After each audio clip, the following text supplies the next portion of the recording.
I used to be 320 pounds, and I have lost 155 pounds with no loose skin. And Mom has also lost over 100 pounds with no loose skin. I grew up in a household where my mother was morbidly obese, and she was gaining and losing hundreds of pounds. So if anybody understands the complexity of the heavy, big problem called weight loss, it's us. We noticed that 85.8% of you guys are not subscribed. So what are you doing? We give you guys free weight loss advice. And to the 14.2% that are subscribed, you guys are doing something right here. So thank you for all your support. We really appreciate it. But seriously, if you're not subscribed, go ahead and click the subscribe button down below. And honestly, I thought I had dodged the bullet, Penelope, when I decided to devote my life to being healthy and helping other people get healthy. And here you were, 320 pounds just a few years ago. It's like mind-blowing. People who see you today, who haven't seen you in a while, are like, is that the same person? Like, it's like body snatchers came and like switched you out. But you actually just lost 160 pounds. With no loose skin. And I think there are a lot of things that played that role in my journey. A lot of people say, Penelope, it was just your genetics. Penelope, it was just... Oh, girl, you had to work against your genetics. I know. I was like, that's like it's almost offensive, but I don't take it offensively. Oh, because they were like, you didn't work hard at it? Just because they're like, oh, it's just because you're young. And I'm like, no, I literally massaged my stomach every day. I ate really healthy food. I moved my body every day, even to this day. You made it look easy. I know, but it was not easy. So even to this day, what? Sorry. No, even to this day, I'm still working out and working on my fitness and things like that. So it's not like just overnight. So what did you do today for your fitness? Because she does it before I wake up, so. I did 4-mile jog on the treadmill, or you could say run with a few little pauses here and there. And then I did 0.4-mile incline at 12 at 3 speed. Wait. Really? Yeah. I've been stepping it up more because I want more results. So instead of doing a 3-mile jog and a 1-mile walk, I've been doing that. Wow. And this was a girl, I couldn't even get out of bed. This was a girl who couldn't walk up the hill. This is a girl who couldn't go up the stairs without taking a break because she couldn't breathe. I mean, when we got the treadmill, I cried. She literally watches whenever I do run when it's not 4 a.m., which is very rare. But when I do, she's like, oh my God, look at you, little runner. I know, I'm so excited. It's so normal. But we really wanted to share with you science-backed ways that you can not starve, not deprive yourself, and because we know that doesn't work. So we wanted to give you some science-backed ways that won't give you any loose skin and won't leave you feeling starved. Because I don't know about you, but when I'm starving, I am not a nice person. I'm hangry. Bad. Yes. So some of the things that you want to keep in mind and do, and this is all science-backed, is eating early. That doesn't mean eat when you wake up, although there are hormone specialists who say that's a good thing. So I don't know. If you're one of those people, then fine. But but that's the whole thing. No, I know. But I'm just saying, like... It's like if you eat early, you're actually hungry for breakfast. But if you're eating late, you're not going to want to eat breakfast because you're not going to feel hungry. Right. So it's a whole thing. So eating early has been a huge hack for us on our weight loss journey. I think your body needs to do cleanup work in the evening and when you sleep. So if you're eating right before bed, it just doesn't work. So at least 3 hours before you go to bed, you should finish your last bite of food. If you're hungry because you didn't get enough nutrients in, drink a tea, have a broth, have even maybe like some warm, I do like almond milk, that could help. But really, there's no reason to eat late. So you've got to figure out a way to get the calories in early enough. Penelope stops eating a lot earlier than I do. Oh yeah. Someone actually threw shade on you for that. Really? Yeah, they were like, what? Like, that is so unrealistic.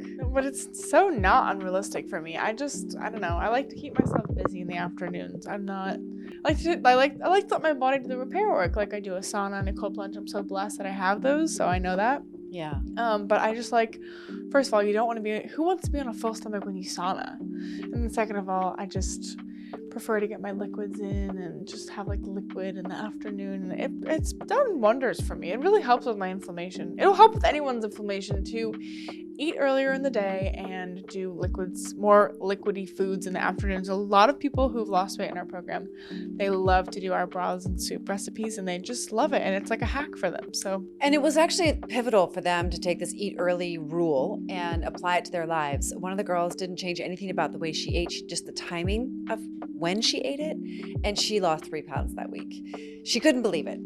She was like, this is not even real. It's real. Eating early is not only us saying it, don't believe us, try it. Try it for 3 or 4 days a week and see what difference it makes. It could be that simple for you.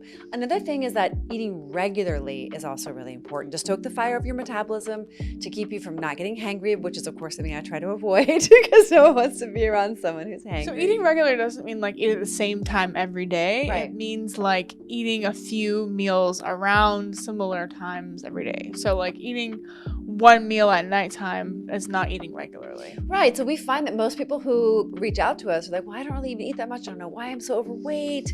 And I drink a coffee in the morning and then I have my first meal at like 5. And then I'm starving by 9 p.m. because I just didn't get enough calories in. So when we say eat regularly, it's like, have something like before 10 a.m., have something around noon, have something again around 3 or 4, right? So just think about that. I mean, I don't want to get into the whole intermittent fasting thing because I think that's been so over popularized. We have videos about that too if you're interested to learn about our concepts on that. Oh, I love this one. Waking up with the sun and sleeping with the sun. The sun is sleeping a lot earlier these days. Right. So it depends on the time of year. It's a lot easier to do it like right around Easter, like the equinox. That's really when it's easiest to go to bed with the sun and wake up with the sun. And clearly in November or December in this hemisphere, it's easier to go to bed a little after the sun sets because the sun's setting at like 4 and people aren't really going to go to bed at 4 p.m.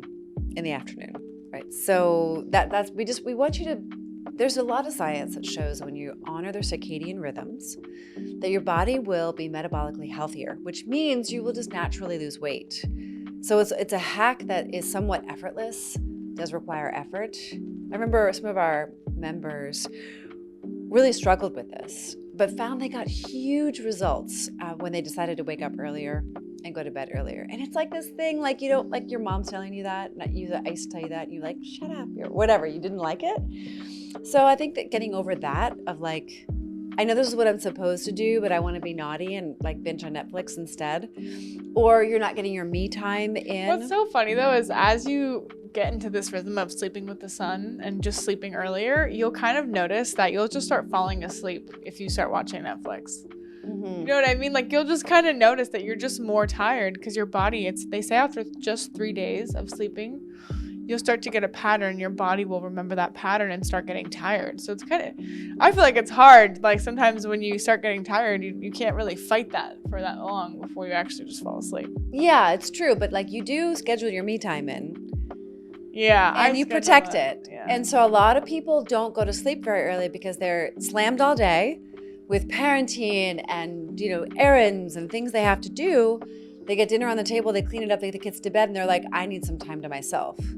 Well, and women also need 9 to 10 hours of sleep, new studies show. Oh, I'm feeling that these days. So, and I am too. So I will say, okay, I have to be not doing anything from 5 to 7 so that I can get my 9 hours of sleep because I wake up at 4 a.m. That's ridiculous. But a lot of people, you can do that. You can kind of say, okay, well, I have to go to bed at 9. Maybe your aim is 10, but then you at least have that 1 hour where you can do your skincare or do your self-care or watch your favorite show or listen to your little podcast because that time is so important to like de-stress, to like I usually think about all the things I have to do and it helps me like brain dump. So I don't know. Sometimes we get our best work done then. Everyone needs time to integrate because we're getting hit with a lot of stuff all day long.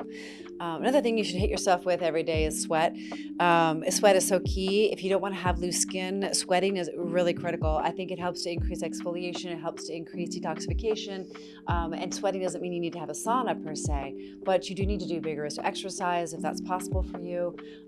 Even if you don't, have bad knees or something, there's a way to get vigorous exercise in. I know it's sometimes uncomfortable to sweat, but it is so important for your skin health. So if you don't want to have loose skin, do your resistance training, do whatever's required to get you sweating, because sweat is key. I know it sounds strange, but it's the truth. I really like the last one because it's actually really simple, and I'm just going to make it so simple for you. If you can't pronounce it, then you probably shouldn't be eating it. Now, what does that mean? It means that things in a package or a bag or that look shiny or maybe in a weird color that you've never seen before, probably not a whole food, probably not something that nature decided to plop out of the dirt. Let's just put it that way. You know what, you see leaves and green leaves and you see apples growing on trees and pumpkins? That's the kind of whole foods you want to be reaching for. Things in their whole form that you could pick up out of the dirt. And if it's not something like that, you might want to take a second look at the package, because when I was growing up, my mom never let me get my cereals or anything like that because they always had sugar in them. They always had cornstarch in them. They always had weird processed maltodextrin, acellufame. I don't even know what any of that stuff is. Then probably shouldn't be eating it. And I remember when I ate that cereal, I wasn't left wanting more after because it didn't have that effect on my body and brain. A lot of the reason we put the weight on is because this food is so addictive. So if we eat whole foods, we prevent that saggy skin. We prevent that weight gain. We prevent the addictive pattern. So once you start eating nature, your life becomes so much easier and more enjoyable because you're not eating 5 eggs and being like, oh, I want 5 more. It's like, no, I can probably eat 2 and I'm good. And that is a great feeling.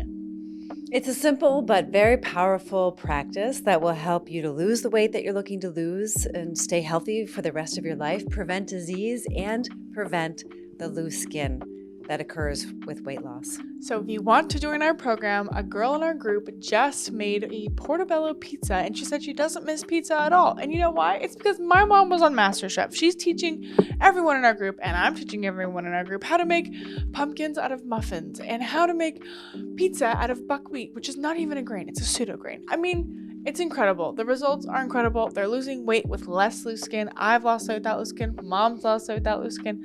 If you want to lose weight this year and you're ready and you're an awesome woman, we would love to have you in our group, but only if you're awesome and only if you're ready. If you're not ready, then just keep watching the videos. Maybe one day you will be. We'd love to help you regardless and save you the agony that we went through. And that's what these videos are for. So if you like it, please do like it for real. Subscribe, which we love, and we'll see you all the time. We help women to beat obesity with our Step It Up system in just 90 days. Click the link in the description to learn how to lose weight without drugs like Ozempic.